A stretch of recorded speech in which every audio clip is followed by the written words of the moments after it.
Hello student, welcome back to diphthong academy. दोस्तों, जैसा कि आपने थंबनेल पर देख ही लिया होगा, एमपी टेट भारत 3 रिजल्ट कब जारी होगा उसके बारे में क्या अपडेट है। तो दोस्तों अभी कल यानी 18 तारीख को हम लोग और हमारे साथी जायसवाल सर हो गए और उनके साथ में कई हमारे सहयोगी छात्र भोपाल गए थे ईएसबी कार्यालय, जहां रिजल्ट को लेकर के हमने ज्ञापन और जानकारी मांगी है। तो वहाँ से स्पष्ट तौर पर कहा गया है कि जो रिजल्ट है, तो अभी सीआरआर जो केस लगा था तो उसका जो है तो 20 फ़रवरी को उसकी हियरिंग यानी सुनवाई चलेगी। तो अभी 20 फ़रवरी यानी फ़रवरी में तो आप एक्सपेक्ट मत ही करिए कि आपका जो है तो रिजल्ट आ जाएगा। फिर यह है कि रिजल्ट कब तक आएगा, तो जो रिजल्ट है तो लास्ट मार्च या अप्रैल, इसके पहले आपको रिजल्ट जो है तो देखने को नहीं मिलेगा। दोस्तों आपको बता दें कि जब हम लोग ईएसबी के कार्यालय ऑफिस में गए थे तो वहाँ स्पष्ट तौर पर ये चेतावनी दी गई हम लोगों को कि जो लोग फर्जी तरीके से केस लगा रहे हैं, आप भी जानते हैं कि अभी 7.7 का केस को लेकर के इशू को लेकर के केस लगा, फिर सीआरआर के लिए केस लगा, और एक 12.4 जो रिजर्वेशन के लिए है उसके लिए केस लगा है, और जो 13% ओबीसी का रिजर्वेशन है उसके लिए केस लगा है। तो इतने 4 प्रकार से केस लगे हुए हैं इसमें एमपी टेट वर्ग 3 में। इनके अलावा भी आपको बता दें कि जैसे एज इशू को लेकर के केस लगा है, अतिथि शिक्षकों ने भी केस लगा दिया है। किसके लिए कि अप्रैल तक हमारा जो है तो एक्सपीरियंस काउंट किया जाए, मतलब 3 वर्ष का काउंट किया जाए, इसके लिए केस लगा है। एज के लिए तो लगा ही था। और तो कितने हो गए, 4 2 6 6 केस लगे हुए हैं। तो ईएसबी वाले भी परेशान हैं कि ये जो फर्जी तरीके से केस लगते हैं, जो अपात्र अभ्यर्थी हैं वो भी केस कर दे रहे हैं।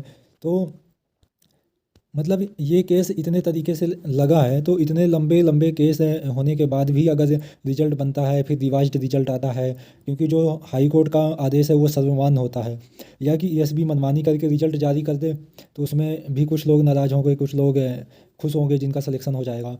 लेकिन जो ये केस लगे हुए हैं, आप भी यहाँ पे देख लीजिए, चाहे 7.7 का इशू का हो, ये अभी तक रिजॉल्व नहीं हुआ, 2 बार पोर्टल इनका ओपन करना पड़ा। अब सीआरआर के लिए लगा दी हैं 12.4 जो रिजर्वेशन था कि जो रिजर्व कैटेगरी है वो जनरल में नहीं काउंट होगा, उसके लिए तो लगा ही है।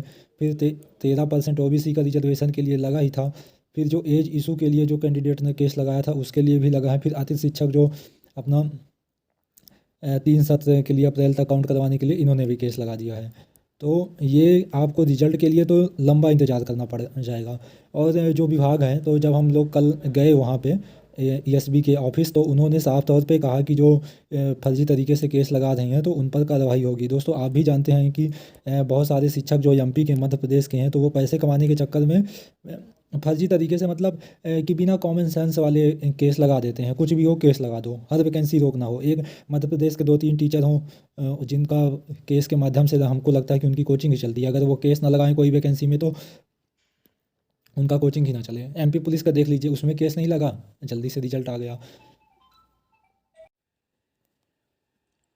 तो दोस्तों ईएसबी ने साफ तौर पर कहा है कि जो लोग केस करते हैं तो उनका जो है तो विभाग द्वारा अब रिजल्ट रोक दिया जाएगा, क्योंकि अब रिजल्ट को परिणाम के लेकर के इस ईएसबी जो कार्य प्रणाली है, वो ईएसबी के अधिकारी हैं, उन पर भी आरोप लगते हैं भ्रष्टाचार के।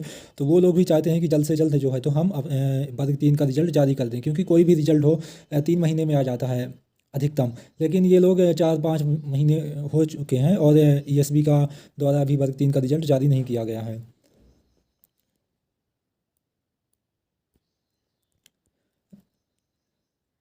दोस्तों जो लोग फर्जी तरीके से केस लगा रहे हैं उनकी पहचान जैसे कैसे की जाती है, तो ईएसबी द्वारा जब कोई व्यक्ति केस लगाता है तो उसको एमपी टेट जो एग्ज़ाम है उसका, उनको एग्ज़ाम फॉर्म की रिसिप्ट देना पड़ता है, या कि फिर जो पात्रता परीक्षा का रिजल्ट है उसको लगाना पड़ता है, आधार कार्ड वगैरह तो देना ही पड़ता है। तो ऐसे प्रूफ करके वो लोग उन्हीं उन्हीं का रोल नंबर का रिजल्ट जो है तो होल्ड कर देंगे। तो थैंक यू दोस्तों फॉर वाचिंग माय वीडियो। अगर आपको हमारा सेशन अच्छा लगा हो तो अपने दोस्तों में भी शेयर करिएगा। ये थी कल की जो 18 तारीख को जो अभ्यर्थी और हम लोग जो गए थे भोपाल, तो ये अपडेट रिजल्ट को लेकर के कि जो ईएसबी के अधिकारी हैं तो उन्होंने साफ तौर पर अप्रैल के लिए ही बोल दिया है, अप्रैल के लिए। और अगर हो सकता है तो वो लोग मार्च में भी दे सकते हैं, लेकिन स्पष्ट तौर पर उन्होंने कहा है कि हम अप्रैल के पहले, मतलब रिजल्ट के लिए आप मत सोचिए। तो थैंक यू दोस्तों फॉर वाचिंग माय वीडियो। अपने दोस्तों पे भी हमारा यूट्यूब चैनल को शेयर करिएगा और सब्सक्राइब कीजिए।